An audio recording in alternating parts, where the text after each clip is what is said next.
Je me présente, je m'appelle Ernestine et j'ai travaillé pendant une grande partie de ma vie comme bonne. J'étais au service des dames des forges. Les dames des forges. Ah, ça, c'était une belle époque. Il y avait d'abord Madame Victoire. Madame Victoire, c'était la femme de Monsieur Cugnotet. Lui, il a acheté les forges en 1797, quand notre région a été rattachée à la France pendant la Révolution française. Et il a racheté ce bien qui appartenait avant au prince-évêque de Bâle pour une bouchée de pain. Et il est venu s'installer avec toute sa famille, ici. Il y avait aussi Madame Julie, c'était sa fille, et son frère Nicolas. Julie, elle a pratiquement grandi ici, et je l'ai vue grandir. À la mort de son père en 1808, elle a épousé son bras droit, Monsieur Finot, François Finot. Et il est devenu le directeur des forges. Et lui, il a vraiment fait prospérer cette affaire. Lui et Madame Julie ont eu 5 enfants. Il y avait un premier garçon qui n'a pas vécu très longtemps. Et puis il y a eu Adolphe. Et ensuite, Mademoiselle Adélaïde. Et puis Mademoiselle Mélanie. Et enfin, ma préférée, Mademoiselle Julie. En 1840, Monsieur Finot est mort. Son fils Adolphe aurait pu reprendre l'affaire. Mais il en a été décidé autrement. On a créé une société par action. Et Madame Victoire et Madame Julie en possédaient la moitié. C'était un capital de 2 millions de francs. Vous imaginez à quel point ces dames étaient riches. Et c'est à peu près à ce moment-là qu'elles ont acheté une maison à Delémont. Mais elles ont toujours gardé une résidence ici, car elles étaient attachées à ce lieu. Et elles revenaient souvent l'été. Et moi, je travaillais pour elles. C'étaient des gens généreux, les Finot. Vous n'en avez pas idée. Ils distribuaient de l'argent aux pauvres. Et quand à Andervellier, on a reconstruit l'église, on l'a reconstruit complètement, ils ont donné des terres et de l'argent pour financer cette construction. Et pendant que l'église était en construction, le curé d'alors, le curé Bourcard, il a eu l'idée de faire les messes à la grotte Sainte-Colombe. Vous l'avez vu, la grotte Sainte-Colombe, en passant. Eh bien, figurez-vous que quand la Révolution française est arrivée, eh bien, la grotte Sainte-Colombe, c'était devenu une vraie pagaille. Avant, les princes-évêques s'en occupaient bien, ils y avaient mis des statues. Mais là, c'était devenu une place à charbon, une remise, une étable. Et le curé a fait nettoyer tout ça. Et tout le monde a eu du plaisir à suivre ces messes à la grotte Sainte-Colombe. Vous imaginez comme ça devait être beau. Et quand il s'est agi de retourner dans l'église, lui il s'est dit « Je vais refaire la grotte Sainte-Colombe comme du temps des princes-évêques ». Et c'est Madame Finot qui a financé l'aménagement. Madame Finot, elle a vécu longtemps, elle a vécu jusqu'en 1870. Et elle était tellement connue dans la région qu'à ses obsèques à Delémont, il y a eu 2000 personnes. Est-ce que vous imaginez en ce temps-là? Et ensuite, elle a été enterrée à Andervellier, aux côtés de sa mère, Madame Victoire, aux côtés de son mari, François Finot, et de son fils Adolphe, qui était mort à l'âge de 37 ans. Et les pierres tombales de tous ces gens-là, vous pouvez les voir encore dans le cimetière d'Andervellier, adossé à l'église, sur le côté gauche. Si vous avez l'occasion un jour d'y aller, eh bien, allez les regarder. Et puis les Finot, eh bien, ils ont laissé des souvenirs dans la région et c'est pourquoi j'ai quelques histoires à vous raconter. Et la première se passe pratiquement ici, dans ce champ. Vous voyez, ça c'est la ferme des Grands Champs. La fille cadette s'appelait Sophie. Et pendant un été, elle avait 13-14 ans, eh bien, on avait là fait les foins et elle tirait le grand râteau. C'était un travail pénible de ramasser les derniers brins de foin. Il faisait chaud. Et puis, elle a vu sur la route un cabriolet. Parce qu'à l'époque, on se déplaçait en char, en cabriolet tiré par des chevaux. Et il s'est arrêté là. C'était Adolphe Finot. Et depuis la route, il l'a appelé.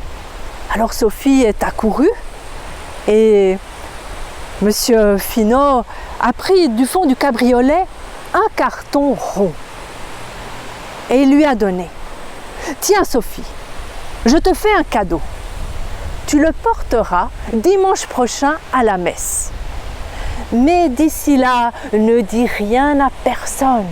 C'est notre secret. Et il est reparti. Sophie a regardé le paquet rond. Ça ne pouvait être qu'un chapeau.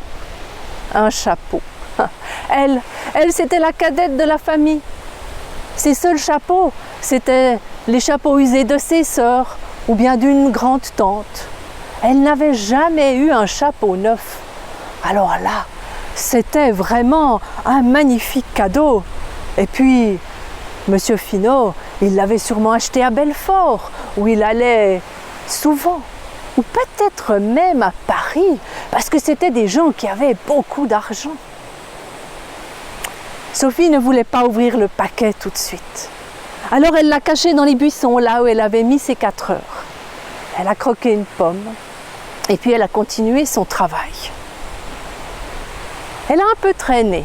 Elle voulait arriver à la maison pendant que tout le monde était déjà à table pour le souper, parce qu'elle voulait discrètement aller cacher son paquet. Et c'est ce qui s'est passé. Elle s'est glissée dans la cuisine, tout le monde était déjà attablé en train de manger, et puis elle est allée dans sa chambre. Elle ne voulait pas laisser le paquet là parce que ses sœurs auraient voulu savoir ce que c'était. Alors elle est allée le cacher au grenier. Et le soir, quand tout le monde était occupé, elle est allée emprunter une lampe à pétrole et un miroir chez sa grand-mère et elle est montée au grenier. Et là, elle a ouvert le paquet. Une vraie merveille. C'était un chapeau en paille tressée, mais une paille très fine. Et puis il était décoré de fleurs en tissu. Et il y avait encore un grand ruban pour l'attacher sous le cou. Sophie s'imaginait déjà entrer dans l'église avec son chapeau. Elle serait la plus belle. Il n'y avait pas à en douter. Elle se demandait seulement si elle devait faire une tresse, 2 tresses, ou bien laisser ses cheveux longs. Et tous les soirs, elle est allée dans le grenier pour faire des essais de coiffure. Et ça a été une semaine très longue pour Sophie. Mais enfin, le dimanche est arrivé. Elle a mis sa plus belle robe, ses plus belles chaussures, et puis elle a dit à sa famille « Je vous rejoins, allez-y déjà ». Et elle est vite allée mettre son chapeau. Elle a regardé dans le miroir, elle se trouvait vraiment très belle. Et ensuite, elle a pris le chemin, c'est le chemin des dames. C'est comme ça qu'on appelait le chemin qui avait été fait à l'époque sur le bord de la route entre les Forges et Andervelliers pour les dames des Forges, Madame Victoire, Madame Julie et ses filles qui allaient à la messe à pied quand il faisait beau. Sophie arrive devant l'église, la cloche sonne le dernier coup. Elle ouvre la porte, le chœur entonne le chant d'entrée. Alors elle entre, fière, et qu'est-ce qu'elle voit? Du côté des dames, il y avait devant une douzaine de jeunes filles qui avaient le même chapeau qu'elle. Alors elle est remontée la nef un peu piteuse, et elle est allée s'asseoir discrètement à côté de ses sœurs. Et de l'autre côté, du côté des hommes, eh bien, Adolphe Finot rigolait en tournant sa moustache.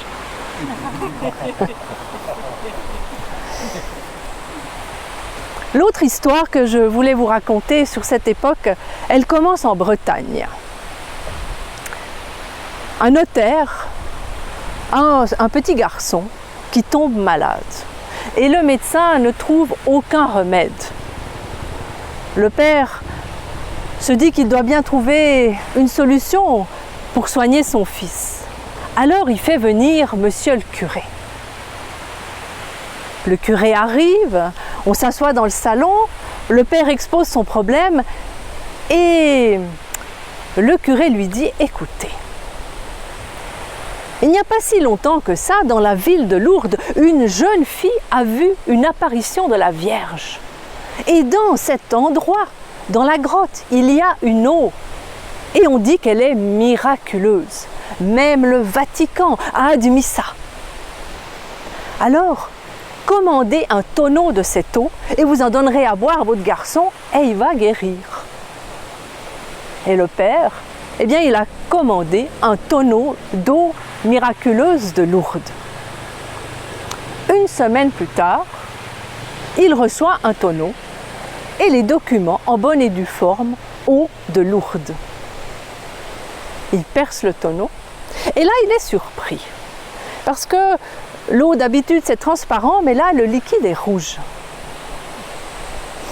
Il sent et effectivement ça sent quelque chose, mais c'est de l'eau de Lourdes, de l'eau miraculeuse, il n'ose pas trop y toucher.